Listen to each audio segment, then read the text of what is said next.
Today we're going to install the Tenable agent using command line. We're going to download it using command line, and hopefully at the end of this you'll have a script that you can use for mass deployments. So the first thing that we want to do is let's actually go to the downloads version for location for Tenable. And so to do that, we're going to go to sensors and then Nessus agents, because we are doing a agent installation. We'll be doing the Nessus scanner installation soon. And so the easiest way to get to the downloads links is right here. So I'm just going to, and actually when you click it, it already opens in a new window. And so I think I've showed this in previous videos, but if you're new to this series, one of the things I want to do is I want to download the agent, which is fine. It's right here, but I want to do this in a way that I can actually like execute this remotely through a command shell or through some kind of remote deployment tool. So here's the agent version that I need. But once again, I'm going to download this using code. And so I'm going to show you how to do that in just a second. But the first thing I need to do is I'm going to duplicate this, and I need to get the install location for all Tenable installs. And so you can do that by going to Tenable Nessus, and you can go to this download by curl command. And all I'm looking for is this little portion right here. Okay, so I'm going to copy this out, and actually I'll copy the whole command and we'll just modify it. So I'm going to take this, going to drop this in the notepad. And so now that I'm in notepad, I'm going to paste this, and I'm just going to strip out everything that I don't need. We're not going to use a curl command because we're running this on Windows, although you can run curl commands on Windows. All right, so we'll take that out, and then you can see this is where the actual name of the file begins. So as long as we reference this location right here, we can build our script. So now let's actually build our script. Okay, so I'm going to make that a little bit bigger. So we want to use what's called PowerShell. And so if you're not familiar with PowerShell, it's basically the language you can use to pretty much do just about anything on a Windows machine through command line. And so a couple of things is we need to build our download script, but I do need one more component, which is actually the name of the Tenable Nessus download file. So I'm just going to drag it here. So the problem is it doesn't let you copy like the name of the file. So it's Nessus agent 11.1.26. Easiest way to do this is to get the name of the file is I just download it, and when it's downloading, I just literally copy it from here and close it. So now I have the file location and I have the name of the file. So there's my complete download straight from the Tenable site. Now I need to actually build the installation script that's going to do it. So in PowerShell, we use what's called Invoke-WebRequest. So invoke dash or attack web request dash and or attack URI, which means like the location. And then we're going to do a tac or dash out file. And this is going to be the name of the file that we're going to actually export. And I'm going to put double quotes around this path because it's good practice. Might even be required. Same thing with the out file. Okay, so that is my download file. Now the thing is, if you're doing this for a mass deployment, you may want to choose an actual location. So I know that typically on my machine, it's going to be, I move my D drive to the, I move my downloads folder to the D drive. So it's going to be D:/downloads. Yours may be C:temp or C:windows. I'm sorry, maybe C:windows temp. Both of those are viable. Some people use C:temp. Just be mindful that there are permissions issues that might stop that from working. But for this purpose, if you were going to use download folders on multiple users' machine, keep in mind the path changes because it's C:users, whatever their username is typically. So that's something to consider. And I don't know if you can use asterisk. In fact, I think that you can't. So now that we've got this part built out, we know the location. And once again, C:windows temp is what I've used for a while. And in fact, I'm going to use that for this exercise just to show you C:windows temp. That will actually benefit me later. Okay, so now that I have that set, I'm going to open PowerShell and I'm going to simulate running this in a remote environment. So PowerShell, I'm going to run this as administrator. This is where you would put this inside your Automox, your, your Jump Cloud, whatever your PDQ, whatever your remote deployment tool is. They typically take PowerShell. And so you would basically just put this command in. All right. And if we're lucky, this will run. As you can see, it's downloading right now. Now, there are some commands that we can run that won't make it show the download, but I wanted to do this visually just for YouTube so you can see it happening. But there's a command we can implement that takes away this little blue bar that shows the download, and it makes the download go like exponentially faster. So that is completed. So now let's go to the installation or the download directory first to verify. I'm going to type directory, DIRNESS*, and so that successfully worked. We actually have our Nessus agent file in the C:windows temp folder. Now the next step is I actually want to go to the direction. So I'm going to close this for now. I'm going to close the download, and I'm going to go to the downloads. Well, I'm going to go to the installation instructions by clicking on the question mark here. Search Tenable Help, Resources, Documentation, Product Documentation, Other Products, Tenable Agent. I'm going to scroll down to User Guides, the 11.1x User Guide. I'm going to choose Uninstall just to quickly get here, and I'm going to choose Remove. I'm sorry. Actually, this is an install, and I'm going to choose Windows. And so I'm just going to scroll through. So here's our MSIExec command, and this is where you can add all the additional information that you need to make sure the installation happens. And they even give you the QN. This means install it quietly with no user interface. We may need to change some of these parameters. Nessus groups is fine, but this is one of the commands that it basically installs it and links it to the console all at one time. So something to note, the Nessus server for us is not going to be an IP address. It's going to be sensor.cloud.tenable.com, port 443. This other command is if you have a instance or a Nessus server that's running, you would typically use the IP address. So it's just like if it's on your local network or something like that. So I think I have enough information here. I'm going to copy this command. I'm going to move back to Notepad, press enter a couple of times, and I'm going to paste this. And I'm going to use my command to reformat this. So I can run this as an MSIExec, but I'm actually going to format this in PowerShell. So I'm going to do a start process, and we're going to use MSIExec.exe. And then we're going to do what's called an argument list, which is like the other information that we need to pass to that file. Okay, so once I have my argument list, I'm going to then take this part /I means install, and it's going to need the version, the key, and all that stuff. So I'm going to systematically replace all of these elements. Okay, so first thing we need to do is put the actual Nessus agent version. The good thing is this is what we have here. So we'll take this, and we don't just need the version, we need the file location too.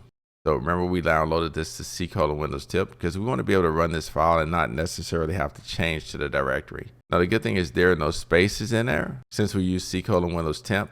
If you have a space in the name somewhere, then you probably have to put single quotes around it since we're using double quotes, or there's some other techniques you may have to use. Sometimes you may have to use a triple on the outside, 1, 2, 3, like that. And then you use a single double quote inside around this. But for this exercise, since we put it in C:\Windows temp, it eliminates complexity and we don't have to do that. So we just need this right here. So that looks good. Nessus group. I know the group is going to be technology interpreters, and we want to confirm this works. So I can show you right here, groups, technology interpreters. And then the Nessus server. Remember, we just looked at that in the documentation. We're just going to copy and paste that. Sensor.cloud.tenable.com, and the port, which is basically the HTTPS port, is what it's using. All right, and then finally the Nessus key, which we also get from the console by clicking Add Nessus Agent. We're going to copy. By the way, regenerate. This is something you heard me if you watched the previous videos.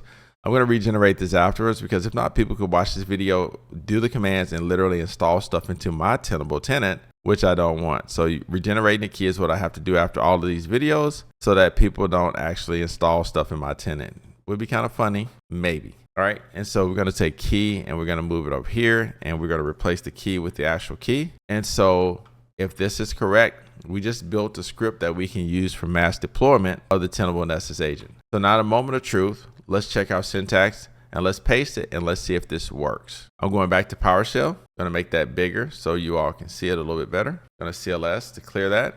I'm going to paste that command. And just before we do it, do a final check. Just make sure it doesn't show up in the console. We have 7 agents. And so you can see the name of these PCs here. And this is going to be TI Desktop 1 is my current computer that I'm doing this on. It's not there.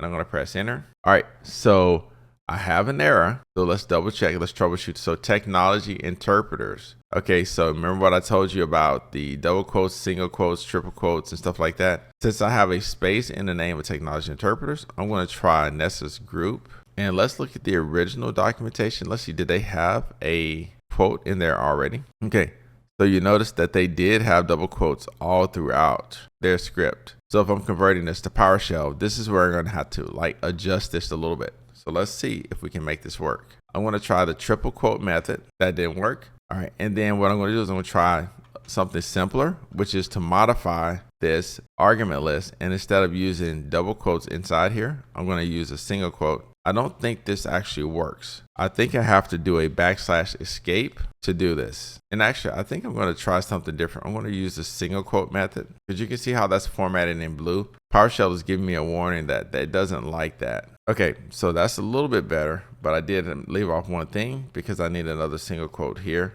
Okay, this is all in blue.